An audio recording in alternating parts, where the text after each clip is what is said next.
Cavite Layers po. Kami po ay galing sa Hatanas.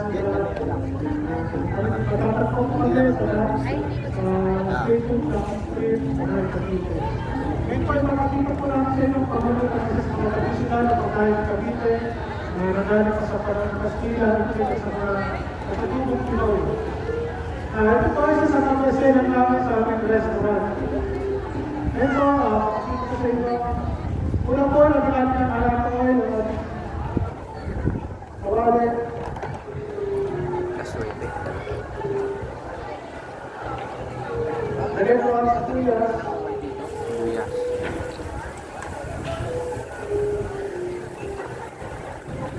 Isa po na po dyan kasi para po dyan sa siya.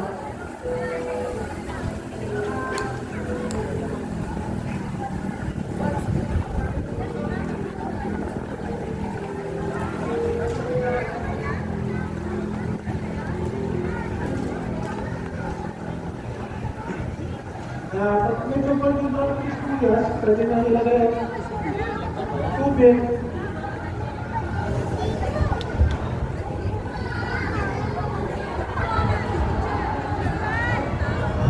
Ito po ang sasangka po, Chinese.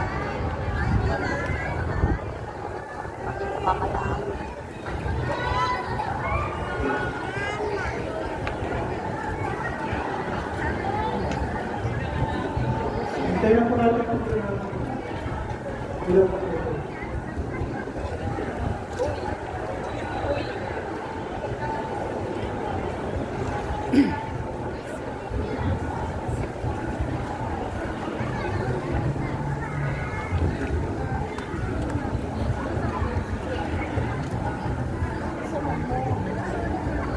Kamu na isikot palabas karon?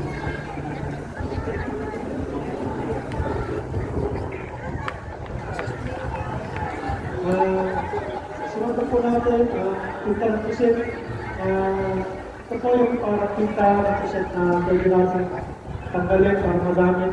Gusto ko itapo natin, magagamit natin para sa pansit-itim. Pansit itim pala.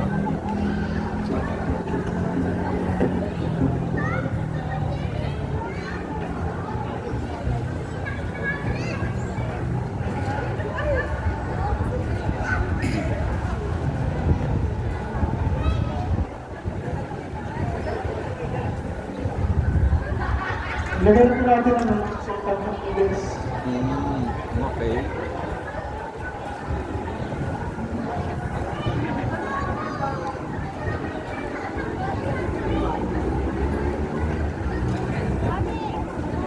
Tapos ng konti. Konting-konti lang. Okay.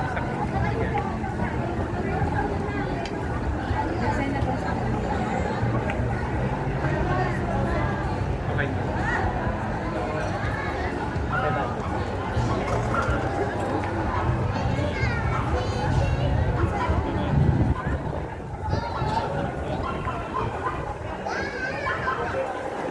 Hintayin lang po natin tumulog.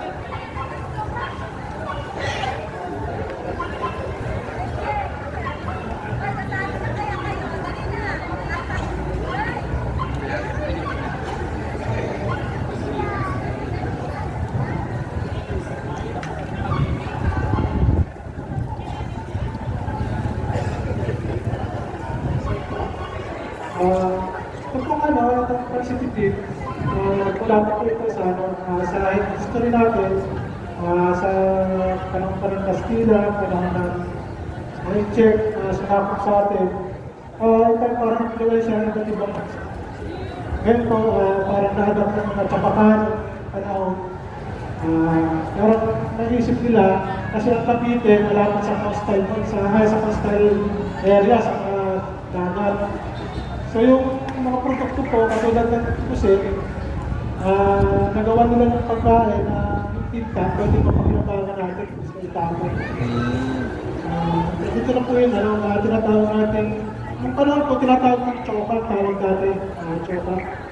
Sa ito, sa pansipitin ba?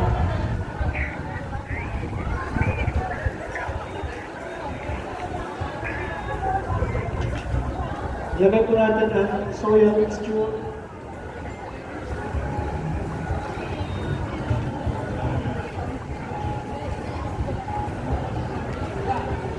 At hindi pa lang po, pwede din kami bisitahin sa Stadium Shopping Street, Handaan Restaurant po.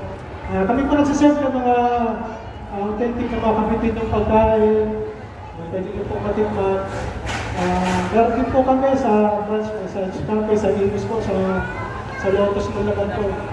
Meron din kami mga siniserve po din mga pansit itim, pansit stasyon, pansit Henoy. Pwede nyo po matikman po. Pansit Pilawin.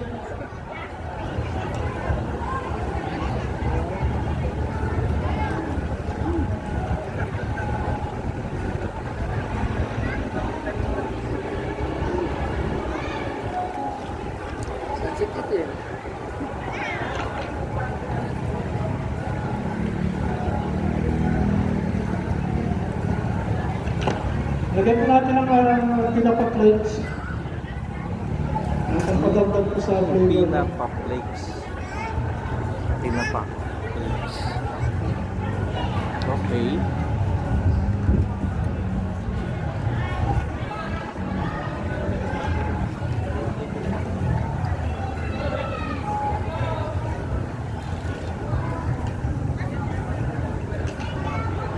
Antayin lang po natin medyo matuloy. May sabaw.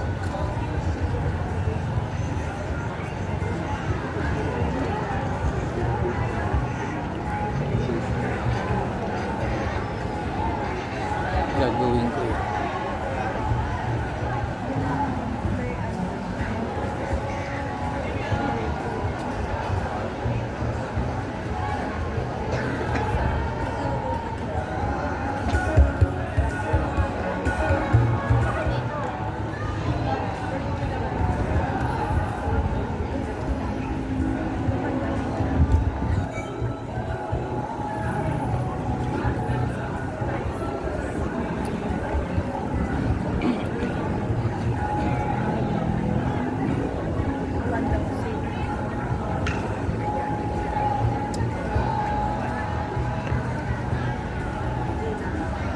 Antayin lang po natin ito sa lumabot pa sa tama.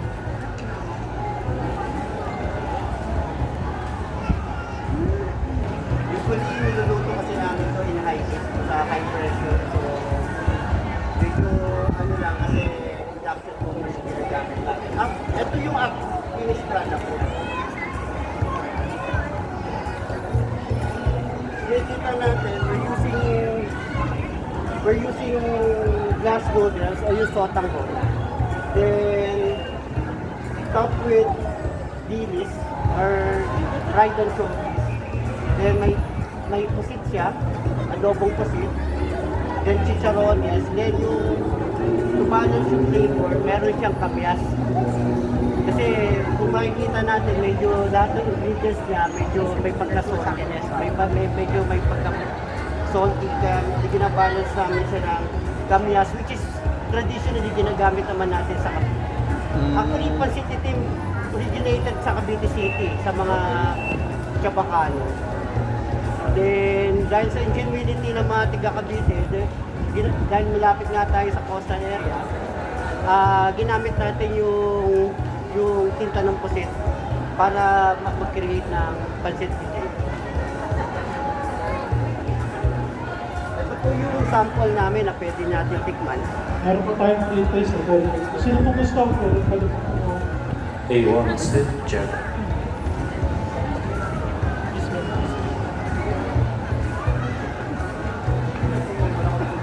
Thank you. Ay, naku, sorry. Aba. Like, besides sa Pansit Itim, meron kaming other variety ng pansit which is Ay, meron pa tayo.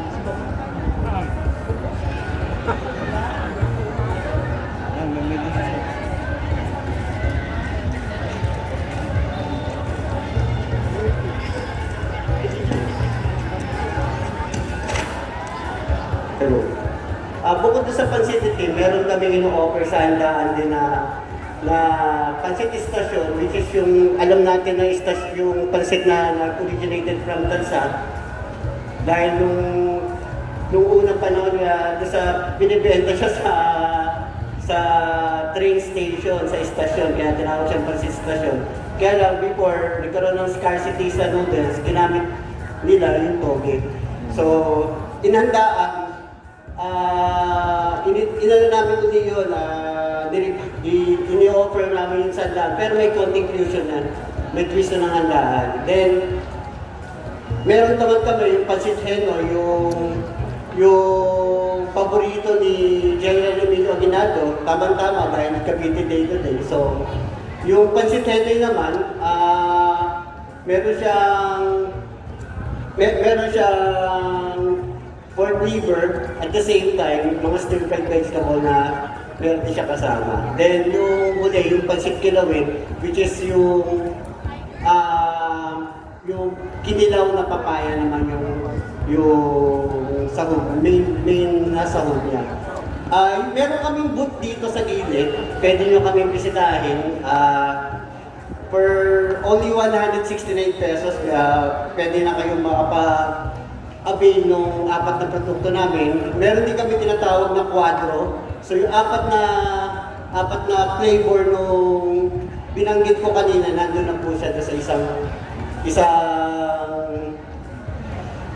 dish namin na tinatawag namin quadro. Then, meron din kami mga pastries, saka meron kami breads na ino-offer for tonight. We'll be here until tomorrow po. Then we're located at Handaan na in Cavite, sa stadium po. Okay po, pagkatiin na po yung ano natin, sotang out. Finish po natin yung sesame oil. Ganun din po, magdalatin natin natin.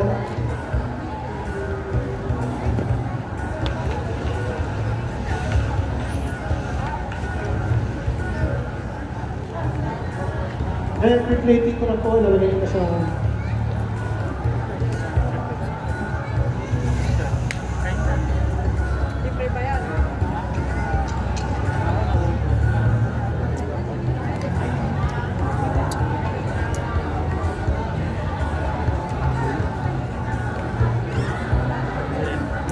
Ito po yung dilis na ginagamit. Okay. para po sa garnishing, kailangan natin ng onion powder,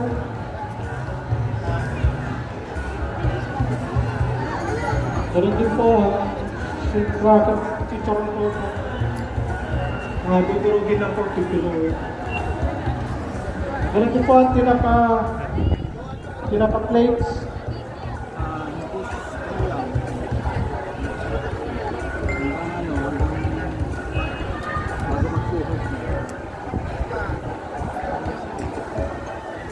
Lalagyan po natin ang pusit na, ito po yung nagawang pusit na po ito.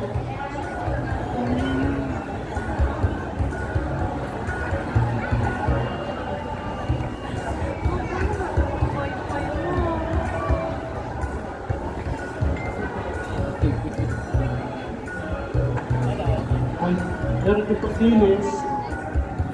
Dilis na prito na siya.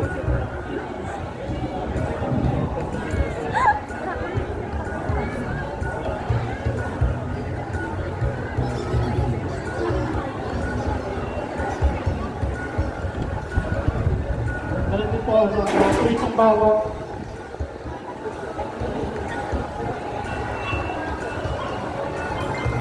Meron din po siyang kamyas.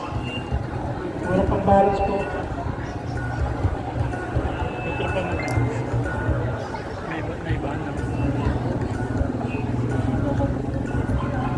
Sprinkle din po.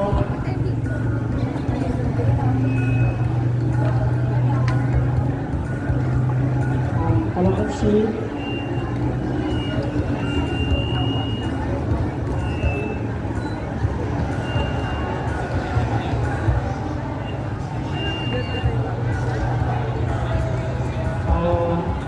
Leeks po.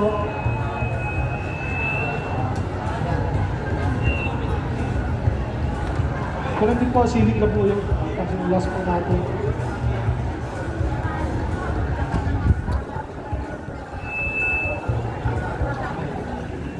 Increase lang po siya ng anatomy ulit.